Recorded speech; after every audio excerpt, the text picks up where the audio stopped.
Os seus especialistas em China, candidato a deputado, tudo bem com vocês? Então, gente, o Elias parece que vai sair para candidato aí no Brasil, né? E vamos ver ele aqui falando a respeito dessa guerra dos Estados Unidos, de Israel contra o Irã, e por que seria uma guerra contra a China também.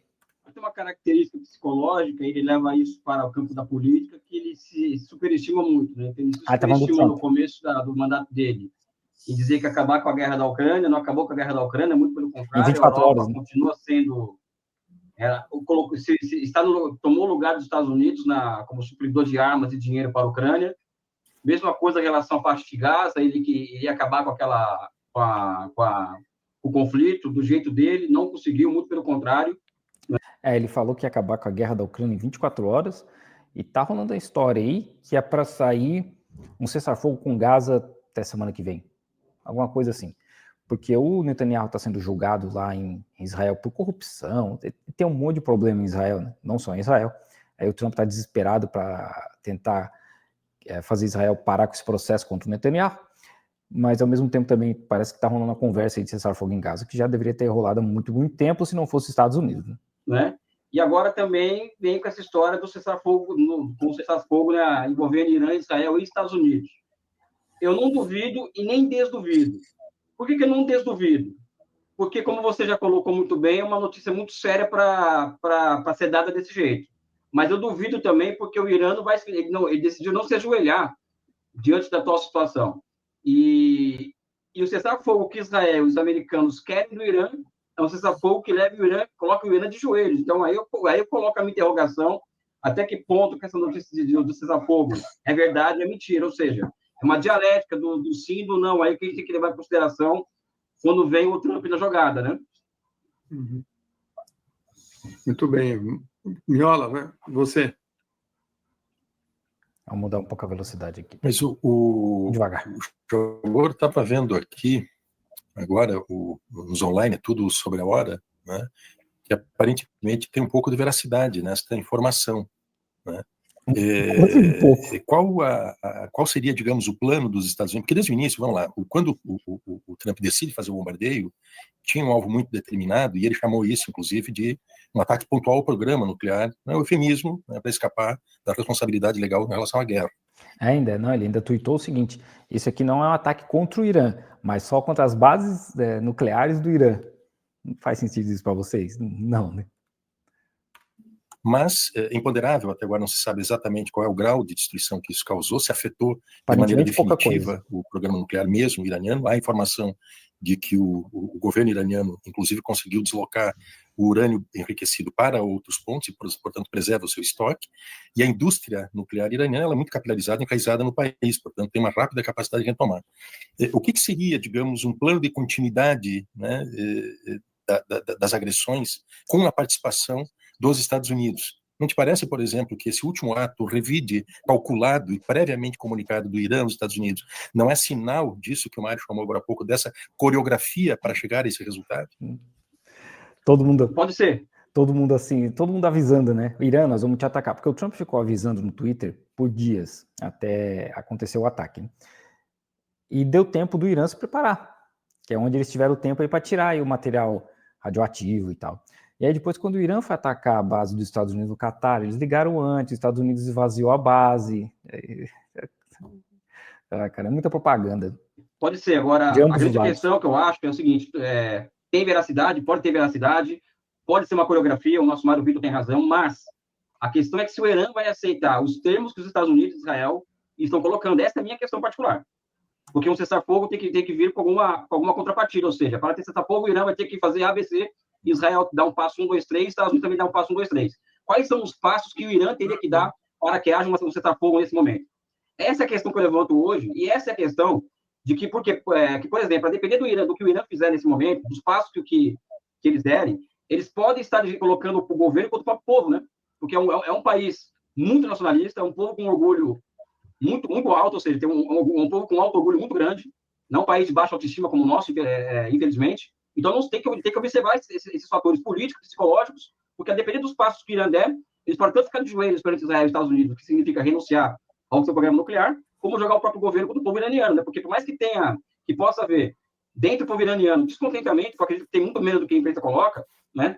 o governo iraniano não vai capitular a ponto de jogar a população contra o próprio Estado, né? Então, acho que essas interrogações que eu quero trazer para a discussão, que nós temos que observar, né, na hora de falar qual o cenário possível para o cessar-fogo, né? Inclusive, ainda teve muito iraniano na internet falando isso, né? Olha, eu sou contrário ao Khamenei, sou contrário a um monte de coisa que eles fazem no Irã, mas é o meu país que vocês estão atacando, então, né? Aqui, por enquanto, eu defendo meu país, depois a gente resolve esse outro problema. Que, de novo, o ataque contra o Irã é um ataque ilegal, que viola as leis do direito internacional, que viola a Carta da ONU, o que os Estados Unidos e Israel fizeram foi ilegal. Então, muito iraniano que é contra o governo atual ainda estava, gente, não, você não pode atacar meu país dessa forma, está errado isso aí. Olha só, deixa eu só pontuar uma coisa aqui, sem tomar a vez de ninguém. Tem uma coisa estranha aqui no comunicado, que é o seguinte, ó, primeiro, Teherã suspenderá seus ataques por 12 horas, e após esse período, Israel fará o mesmo. Ao final das 24 isso aqui é de quando eles ainda estavam anunciando o cessar-fogo semana passada. Horas, segundo Trump, a guerra terá terminado. É esquisito isso, vocês não acham? Teherã suspende por 12 horas, mas é só Teherã, só o Irã. E depois desse período é que Israel suspenderá os seus ataques. Ou seja, nesse período, se Israel quiser mandar a bomba atômica, manda, né? Esse é o ponto. Desculpa entrar aqui na conversa, né? Eu acho que esse é o ponto. Eu estou trazendo essa informação. Não, mas é interessante a forma como você coloca, Teresa, porque é exatamente isso. Porque o que ficou claro, o que tem ficado claro até agora, dentro desse conflito, em todos os conflitos que os americanos estão envolvidos, é que os Estados Unidos, ele não é uma questão de vontade minha, porque tem uma vontade com os Estados Unidos, não é isso. Eles não são um país confiável, não são um país que leva acordo a sério, que assina um acordo, vai até o fim com esse acordo. São vários acordos de cessar-fogo que já foram assinados ou patrocinados pelos Estados Unidos que não foram cumpridos. A gente pode colocar uma lista aqui diante do público que é para mostrar o qual... Israel violou centenas de cessar-fogo, centenas. Eles basicamente violam tudo quanto é cessar-fogo que eles assinam. História coloca um verdadeiro fato dos americanos serem um país confiável. Mas cadê a China? Israel, né? Então, eu vou me colocar o direito de manter uma interrogação sobre esse cessar-fogo, torcendo por ele, evidentemente, até porque eu acredito que quem mais pode estar perdendo materialmente nessa história é o Irã, que é um país que já sofre muitas sanções, né? É um membro dos BRICS, é um país do sul global, ou seja, e um país que pode ficar sendo agredido, a torta direito está sendo agredido, ou seja, eu torço para que esse cessar-fogo seja verdadeiro. Agora, eu coloco as minhas interrogações, porque a vida me ensinou a colocar interrogação em tudo, né? Inclusive vocês aqui nessa bancada, os 4 jornalistas aqui, me ensinaram a colocar interrogação em tudo, né? Tá. Uma das coisas que vale a pena questionar é, e o Irã não vai se manifestar? Eu conheci o Mário na China ano passado. A gente estava na mesma viagem lá de jornalistas com o governo da China.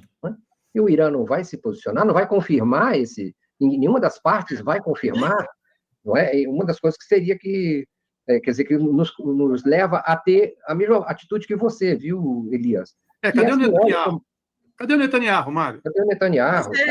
Cadê a China? Lados, tem. Houve o ataque americano às instalações nucleares iranianas, já houve atos de repulsa de gente muito séria do Partido Republicano, dizendo que o Trump mentiu, ou seja, liar, né? Ou seja, ele não... Nossa, o Trump mentiu. Né? Então, acho que esse é um ponto que pode estar pressionando o Trump a levar pelo menos, a propagandear Aí o comentário, Hormuz fechado deu certo? O Hormuz não foi fechado, gente, né? Até a gente, na live, antes de eu ir viajar lá pro deserto com a minha irmã, a gente fez uma live aqui, e aí teve uma galera emocionada, desesperada, o Irã vai fechar o Estreito de Hormuz, o Congresso aprovou já o fechamento. E aí eu falei na live, né, tipo, aprovar é uma coisa, fechar é outra, são duas coisas bem diferentes. Por quê? Tudo isso faz parte do processo de escalada. A partir do momento que o Irã vota e anuncia, votamos pelo fechamento, vai dar 53 países, 200 empresas ligando para os caras desesperados falando, não fecha, vamos sentar e vamos conversar. Então, tudo isso faz parte das ferramentas de diálogo da diplomacia. Então, o Hormuz não foi fechado, não chegou a acontecer isso aí. Ao cessar-fogo. Novamente, o Mário Victor coloca aqui um outro ponto, ou seja, aí eu volto a falar do nível de jornalismo dos 47, ou seja, todos vocês aqui estão colocando questionamentos assim que é totalmente verdadeiro. Não existe cessar-fogo que todo mundo ao mesmo tempo concorde, né? Não existe isso. Não, eu nunca vi isso na minha vida, ou seja, só um país tem cessar-fogo, mas os dois contendores principais da disputa estão quietos até hoje. Aliás, isso aconteceu mesmo. O líder do Irã está inclusive escondido, ou seja, o que eu acho uma ignomínia absurda ter o líder supremo de um país escondido porque foi colocado também como possível alvo por parte de Israel e por parte dos Estados Unidos, né? Então, o que o Mário Victor coloca é mais um motivo de vários pontos de interrogação. Só um país se manifesta? Como que é isso, né? E E acho que aí vem a questão da política interna, viu, Mário Vitor, na minha opinião. Porque a pressão que eles estão sofrendo internamente por seus partidários, né? E hoje saiu uma matéria colocando o Trump com uma reprovação de 59%. Né? Ou seja, a coisa não está fácil para ele internamente, né? Ô, Elias, inclusive tem uma coisa que me chama a atenção, é a definição de alguns líderes mundiais dizendo que, por exemplo, Medvedev, né, que é o ex-presidente da Rússia, dizendo que o Irã tem direito a ter a sua bomba atômica e que tem vários países querendo entregar bombas para o Irã. Mas mais atenção ainda chamou a fala do secretário-geral da OTAN, né? Ele anunciou hoje, né? O cara que chamou o Trump de daddy, né? Papai. Ai, cara, que vergonheira a Europa. Quem podia imaginar que a Europa ia estar nesse nível, né, cara? Os caras capazes dos Estados Unidos nesse nível de olhar pro Trump e falar, não, daddy, meu Deus, sugar daddy. É um que os países membros da Aliança Militar terão que aumentar seus gastos mínimos em defesa em 5% do PIB, né? Um aumento considerável, né, nos níveis de investimentos atuais. É uma coisa inimaginável. Ele disse que tem que fazer isso por conta da guerra na Ucrânia e que esse dinheiro... A Espanha já falou, a gente não vai dar, né? A gente não vai dar. Eu vi uns políticos de Portugal falando, eles querem que a gente invista um dinheiro que a gente não tem por uma guerra que não é nossa, por uma ameaça que não existe, que eles estão criando toda uma história de essa ameaça russa de invadir a Europa, né? Que é para instigar o medo na população, para que esse aumento de gasto militar seja aprovado pelo povo. Isso já é um processo, né? Que é o tal lá do manufatura de consentimento, do Chomsky e tal. Criar essa ideia de que, olha, se a gente não gastar dinheiro, daqui a pouco os russos vão estar em Paris. E já teve político falando isso, né? Já teve político da Inglaterra falando, daqui a pouco a gente vai estar falando russo. Porque é devagar o povo criar essa ideia na mente da população, a população ficar com medo e falar, não, beleza, a gente não... Realmente, a gente pode cortar aqui em saúde, educação, porque a gente tem que se defender dos russos que um dia vão chegar. E ainda bem que tem um monte de político lá falando, gente, vocês estão doidos, né? Sabe? Vocês estão doidos, vocês querem que a gente gaste o dinheiro que a gente não tem para uma ameaça que não existe. Esse dinheiro é para ajudar a defender a Ucrânia da Rússia, que a Rússia é um perigo, né? Que perigo a Rússia representa para a Europa e qual o perigo que a China representa militarmente? A China está quieta, assistindo de longe, né? Mas tem interesses, por exemplo, no Oriente Médio. Explica para a gente onde fica a Rússia e a China nessa corrida armamentista. É agora, molecada, é agora. A tentativa, que me parece, do Ocidente em quebrar a espinha dorsal dos BRICS. Primeiro que a Rússia não é uma questão de torcida organizada, não é uma questão de desejo particular, nada disso. A história recente demonstra que a Rússia não se constitui em ameaça alguma para a Europa. Quem avançou linhas de mísseis, quem avançou, quem aumentou o número de países da OTAN para leste, quando, na verdade, quando acaba a União Soviética, a OTAN tinha que ter acabado, porque a razão de existência da OTAN era a existência do bloco soviético. Ao acabar o bloco soviético, a OTAN também teria que acabar. Mas que eles não cumprem o acordo feito entre Helmut Kohl e o Gorbachev, da OTAN da OTAN desaparecer logo em seguida. Então, se nós formos observar o mapa, a OTAN ela se avança para as fronteiras russas, até chegar a um ponto em que a Ucrânia passa a se colocar como parte da OTAN. E a OTAN tinha, quando acabou a União Soviética, a OTAN tinha uns 12 países, era uma parada assim, né? E hoje tem mais de 30. E a gente está vendo de novo, né, o governo dos Estados Unidos falando em ter uma OTAN no Pacífico, que é para expandir para justamente conter a China e a Coreia do Norte, né? E eu estava conversando aqui, porque eu estou nos Estados Unidos, né? Eu estava conversando aqui com os americanos justamente sobre isso. Gente, a Coreia do Norte não está ameaçando ninguém, sabe? Quem que a Coreia do Norte invadiu nos últimos anos, 50 anos? Ninguém, cara. Quem que eles atacaram? Não, os Estados Unidos mesmo, eles não atacaram. Nunca. Ao contrário, né? Os Estados Unidos invadiram a Coreia do Norte, destruíram a Coreia do Norte. É justamente o contrário. E aí vem toda essa política, toda essa retórica de a gente tem que conter a China e a Coreia do Norte, porque eles são uma ameaça. Qual foi a última vez que a Coreia do Norte e a China atacaram alguém ou atacaram os Estados Unidos? Em 2008, o Putin deixou muito claro que a Ucrânia era a linha vermelha das linhas vermelhas. E a Europa não acreditou nisso. São várias ogivas nucleares, etc., apontadas da Europa, da Turquia, das fronteiras com a Rússia para a Rússia. Então, se a gente for observar historicamente, é a Europa que é uma ameaça, a Europa Ocidental que é uma ameaça para a Rússia, não o contrário. Então, acho que isso é uma retórica europeia que inclui o seguinte: a Europa passa por um problema muito sério de demanda hoje, né? A Europa passou por um problema ao entrar na guerra da Ucrânia, que, na minha opinião, é uma guerra também contra a Europa, e não somente contra a Rússia, que os americanos operam, porque leva ao aumento dos custos de produção da indústria alemã. E esse aumento de custos da indústria alemã levou a um processo de desindustrialização da Alemanha. E muitas de suas cadeias produtivas fugindo para os Estados Unidos, né? Os americanos que explodiram o Nord Stream 2, que é o gasoduto, que era responsável pela manutenção de baixos custos de produção da indústria alemã e, por conseguinte, da própria competitividade da indústria alemã. Isso acabou. Então, a Europa busca, a partir da Alemanha, formas de reanimar a sua demanda, e ela faz renascer o velho conhecido keynesianismo militar, né? Então, a Europa hoje está passando por uma fase de reconstituição do keynesianismo militar, que levou, inclusive, à Segunda Guerra Mundial. Então, acho que esse é um ponto que eu acho que é fundamental, que é a reanimação da economia europeia via corrida armamentista. A China, ela... E, assim, outra coisa que a gente vê é o fim do colonialismo como a gente já conhecia, né? Vários países africanos expulsando os colonizadores safados, eles perdendo cada vez mais essas boquinhas de graça. Então, a Europa está perdendo muito do que eles ganhavam basicamente de graça, né? Que era um investimento muito baixo, e simplesmente ganhando o ouro do, sei lá, Burkina Faso, por exemplo. Eu sempre uso esse exemplo, né, que a França tem a 4ª maior reserva de ouro do mundo e não tem mina de ouro na França. Então esse ouro veio da onde? Veio das colônias, veio de graça praticamente.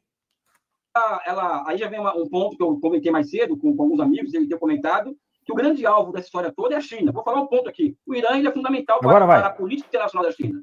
Qual que é a grande iniciativa chinesa hoje? É a iniciativa Cinturão e Rota.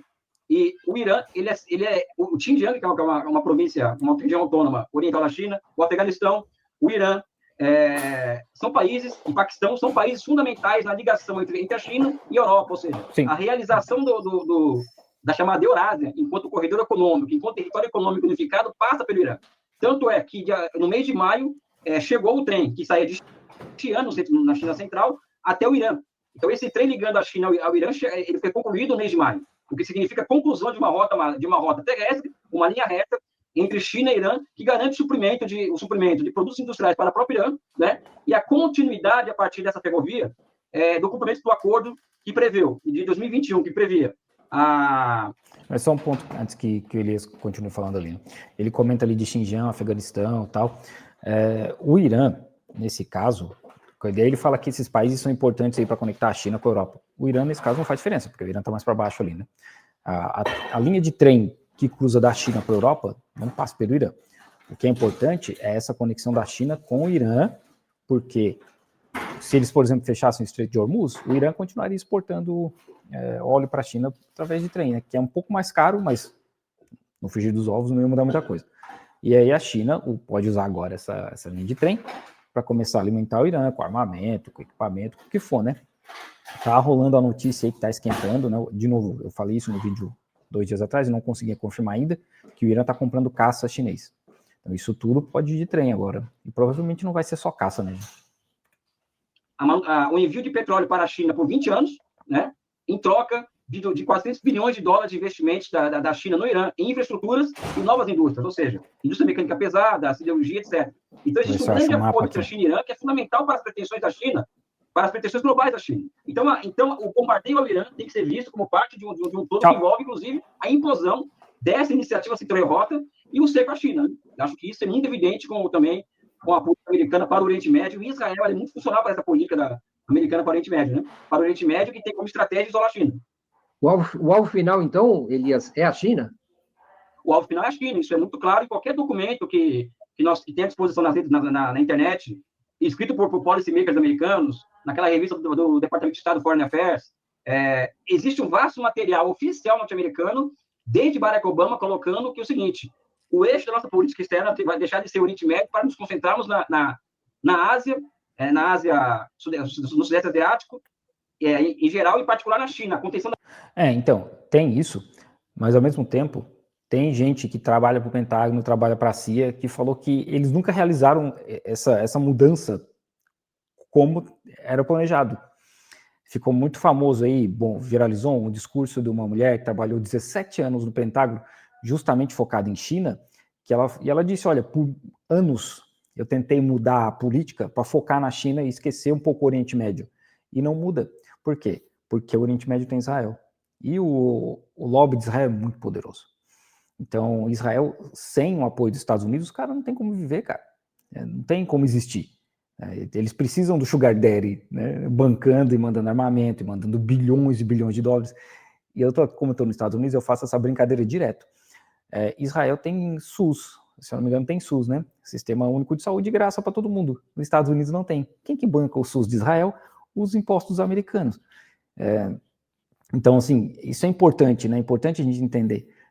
Sim, eu acredito no que ele está falando, que tem todo um projeto, um planejamento, mas eles nunca fizeram essa mudança drástica, até porque a gente vê hoje uma mudança, né? A China, usando as palavras do Donald Trump, a China tem as cartas, né? Por exemplo, os metais terras raras. Sem metal terra rara não tem carro, porque boa parte do metal terra rara é para fazer imã, por exemplo. E imã vai numa porrada de coisa. Então não tem carro, não tem eletrônicos, e não tem armamento. Só no F-35, que é o jato novo dos Estados Unidos, vai mais de 400 quilos de metal terra rara. Então, se a China para de exportar isso aí, mano, acabou os Estados Unidos e muita coisa, né? E aí eu tô falando só de metal terra rara, porque boa parte dos antibióticos dos Estados Unidos são feitos com matéria-prima da China. Então tem muita coisa interligada. Então não dá para simplesmente os Estados Unidos atacar a China da mesma forma como eles fazem com o Oriente Médio, como eles estão tentando fazer com a Rússia, porque a China e os Estados Unidos eles estão muito interligados comercialmente. A questão da China já passou a ser uma política externa. Deixa eu mostrar aqui, peraí. Peraí, deixa eu mostrar aqui rapidão antes que a gente perca aqui. Então, esse aqui é o mapa da linha de trem da China para o Irã. Vocês veem que ela cruza aqui Almaty, no Cazaquistão, e vai descendo aqui, né? O Afeganistão, ele é um pouco mais para cima aqui, né? Que eles tiraram aqui não, Afeganistão. Até passa pelo Afeganistão também. Passa pelo Afeganistão, desce aqui e vai para o Irã, vai até Teherã. Essa é a linha de trem. E aqui é Urumqi em Xinjiang, né? O Elias falou que a linha de trem saiu de Xi'an. Xi'an é mais para o leste, né? Não, se eu apontar aqui, mais para cá. Não, mais para cá no mapa. Mais para cá no mapa, que é para os lados de Beijing. Vamos voltar aqui para o Elias. Vamos lá. Pouco da política externa americana desde Obama, né? Então, tudo que os americanos fazem no mundo hoje busca o isolamento chinês. Então, o que nós estamos assistindo hoje é mais um capítulo da busca pelo quê? Pelo corte de suprimento, por exemplo, aqui de 15% do petróleo chinês, que vem do Irã. A China 15%. Que é 90% do petróleo iraniano. Inclusive, o Elias tem um ponto nisso aí, porque eu vou fazer um vídeo sobre quando a China constrói trem-bala ou anuncia trem-bala em algum país, os Estados Unidos começam a desestabilizar esse país. Do petróleo que alimenta a China vem do Irã, por exemplo. E uma guerra do Irã, o Irã sendo bombardeado, destruído, etc., é o comprometimento desses 15% de petróleo que chega à China todos os dias. Não somente isso, a China em breve vai ter mais de 200 bilhões de dólares de investimentos no território iraniano, né? Então, são múltiplos interesses chineses naquela região do mundo, né, que os americanos estão operando nesse momento contra e com a finalidade, com a finalidade de isolar a China, né? Tereza? Jabor, ainda que esse cessar-fogo seja efetivo, aliás, tempo de rede social, né? De novo, né, eu concordo com o Elias, não estou dizendo que o Elias está errado, né, sim, não é esse meu ponto, né? Que eu vejo, que a gente vê, e de novo, até de fontes do próprio governo dos Estados Unidos, gente que ainda trabalha, ou que trabalhou, é que essa mudança nunca foi como eles planejaram, né? Esse foco na China nunca aconteceu de verdade, né? Que é muito devagar, e eu não estou defendendo que seja mais violento. Inclusive, semana passada, saiu uma notícia das Filipinas que querem aceitar lá mísseis americanos para se defender da China, sendo que a Filipinas foi colonizada pelos Estados Unidos, né, cara? E a China já respondeu que isso aí pode causar uma destruição muito grande nas Filipinas, né?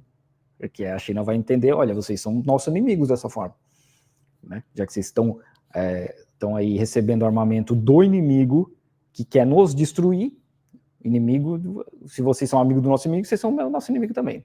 Então, o meu ponto é esse aí, não é que não seja só visando a China, até porque o Israel tem um plano da Grande Israel, que é uma ampliação maior, e o próprio Netanyahu já falou que depois do Irã eles querem derrubar o Paquistão, que é um país de maioria muçulmana, que não incomoda Israel em nada, né? Não tem, assim, que notícia que sai de que o Paquistão está fazendo alguma coisa contra Israel? Não tem, né? É porque o plano de Israel é um plano colonizador, é um plano expansionista, eles não tem nada a ver com o judeu, né, cara?